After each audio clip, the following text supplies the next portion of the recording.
Mi vida por el rebaño. El libro de los Hechos de los Apóstoles nos ofrece a lo largo de uno de sus pasajes lo que no pocos grandes exégetas de la Escritura han considerado como el testimonio fidedigno de lo que constituye una relación genuinamente evangélica entre un pastor según Dios y el rebaño confiado. En este pasaje, Lucas nos relata la despedida de Pablo de la comunidad de los discípulos de Éfeso, representada por sus presbíteros. Si bien su exposición está dirigida preferentemente a estos, adivinamos a todos los cristianos de la ciudad como receptores de su exhortación. Nos guiamos por, como hemos dicho, el libro de los Hechos de los Apóstoles, capítulo 20, del 17 al 38. El tono, la desbordante afectividad de las palabras del apóstol sobrecogen intensamente a todos los que las leemos sosegadamente. Es como si Pablo se despojase de su corazón con el vivo deseo de entregar a todos y cada uno de los discípulos que han abrazado la fe la bellísima historia de amor y comunión que se ha creado entre ellos. Digo creado porque un amor, comunión de esta índole solamente puede ser obra de Dios.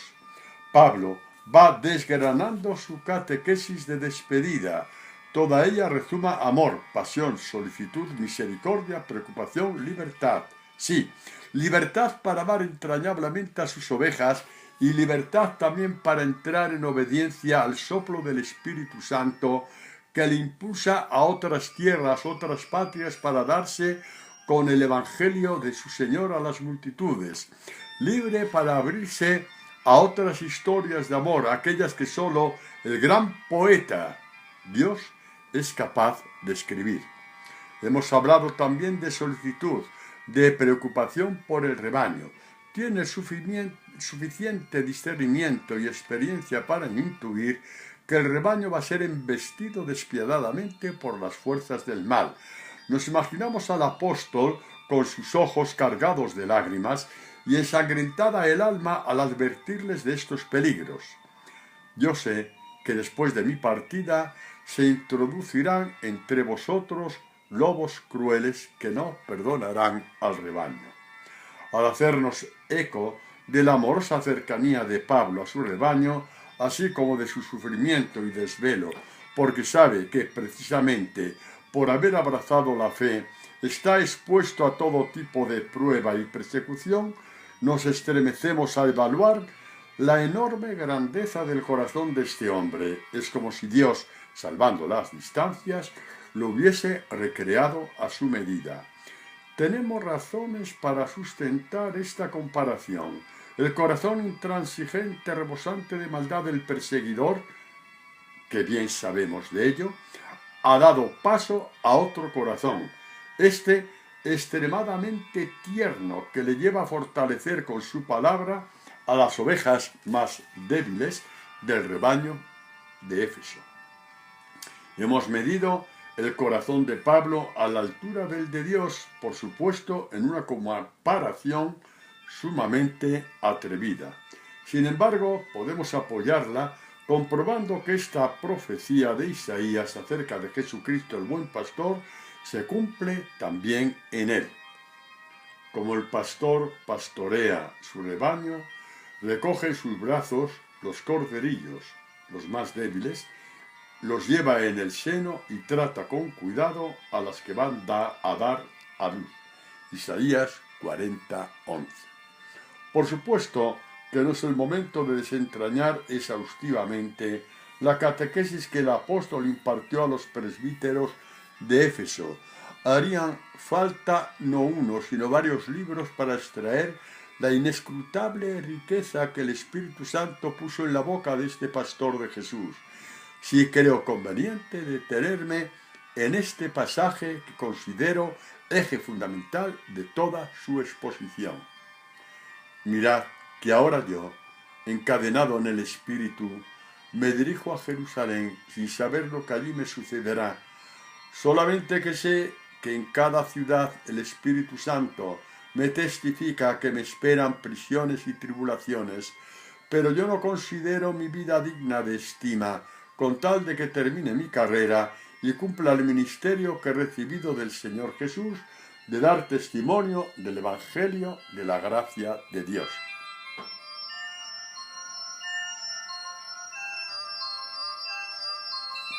Si anteriormente me permitiera atrevimiento de comparar el corazón de Pablo con el de su Señor, más atrevimiento, si cabe todavía, voy a necesitar para sumergirme en la belleza, tesoro inagotable, de estas palabras tan llenas de Dios.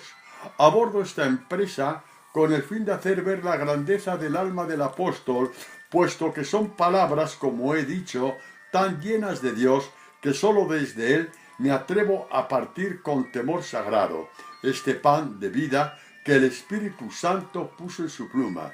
Repito, con temor sagrado, que es el principio de toda sabiduría. Pablo se abre totalmente a los suyos, su alma irradia con meridiano esplendor una confesión de fe, amor y confianza en Dios, que embarga sobremanera tanto a los que entonces le escucharon como a los que le seguimos escuchando a lo largo de la historia. En la misma línea de mis atrevimientos afirmo que la confesión de este pastor llenó de orgullo a aquel que Pedro llama el mayoral, el pastor de los pastores, primera de Pedro 5:4. El que tuvo la sabiduría y paciencia de formar su corazón. A este respecto hemos de decir que también el gran pastor llenó de orgullo y complacencia a su padre, quien lo atestigó públicamente. Este es mi Hijo amado, en quien me complazco. Podemos hablar de Jesucristo como modelador, formador del corazón de Pablo. Él es el formador por excelencia porque lleva en sus entrañas el arte de amar, entre comillas. Efectivamente, solo Él ama sin pedir currículum ni historias, sin mirar esos pasados de aquellos que hasta que no son visitados por el perdón, lastran y socavan su alma. Jesús es Señor, por eso puede y sabe empezar de cero. Cuando entabla relación con una persona y ésta se abre a ella, es como si le dijera: ha llegado el momento de crearte un corazón nuevo. Así es como Pablo se sintió, primero encontrado y después vencido, amorosamente vencido por su Redentor, quien, al llamarle, no le dijo: ¿qué has hecho hasta ahora de tu vida?, sino: vamos a rehacerla juntos. Mi Padre me envió para ser luz de los gentiles, y yo te envío a ti para que prolongues mi luz entre ellos. Hechos de los Apóstoles 26, 16, 17. Una vez que estas palabras se posaron en su corazón, y dentro de los límites normales que todos tenemos, Pablo alcanzó a comprender, al menos en parte, el don gratuito, sin mérito alguno, que le precediera, más bien todo lo contrario que había recibido. Es por ello que considera que llevar a cabo la misión confiada por su Señor se erige como la mayor y más completa realización personal que nunca jamás, ni en la más disparatada de sus imaginaciones, hubiese podido soñar, y menos aún por incansable ambicionar.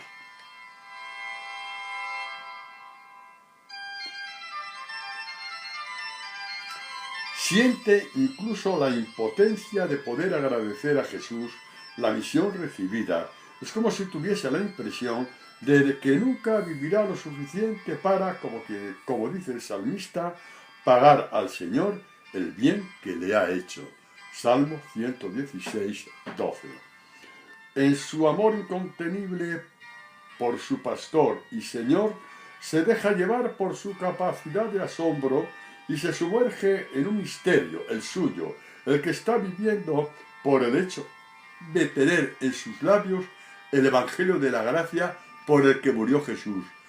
Se sabe receptor de sus palabras, las de vida eterna, que confieren al hombre su genuina y auténtica dimensión, ser hijo de Dios.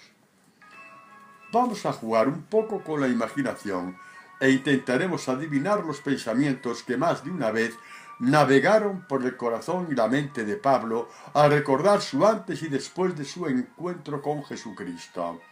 Se acordaría de su vida, la que tenía tan sistemáticamente estructurada, asentada sobre la arena antes de conocer la roca. Algo de esto nos dio a conocer en su confesión a los filipenses.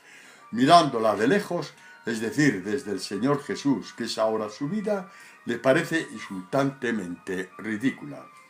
Ha recibido de Jesucristo un tesoro de incalculable valor, un corazón de pastor semejante al suyo, que le impele a cargar sobre sus espaldas las vejaciones, debilidades y abatimientos de sus rebaños, el de Éfeso y el de tantos otros pastoreados por él.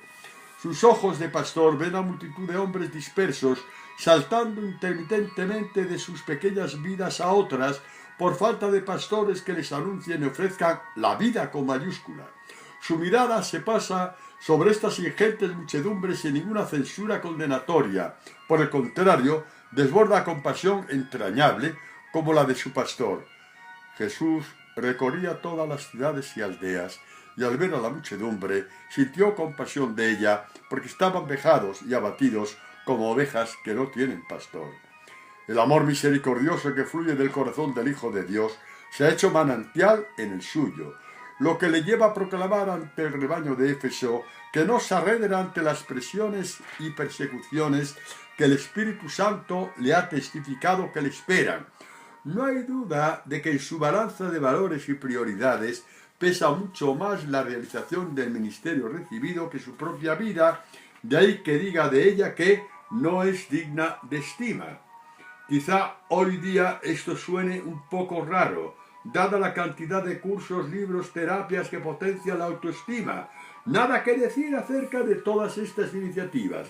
Pero en el caso de Pablo, entendemos que está proyectando su autoestima hacia el infinito, al catapultar su vida hacia la órbita de la causa del Hijo de Dios, como leemos en el libro de los Hechos de los Apóstoles. Nuestro querido amigo y padre en la fe, como tantos otros pastores, ha desestimado su vida a causa del Evangelio, en el que cree. En su confesión de fe, en realidad se desnuda de todo ropaje de esplendor, honor y gloria, con el que todos pretendemos impresionar a todos.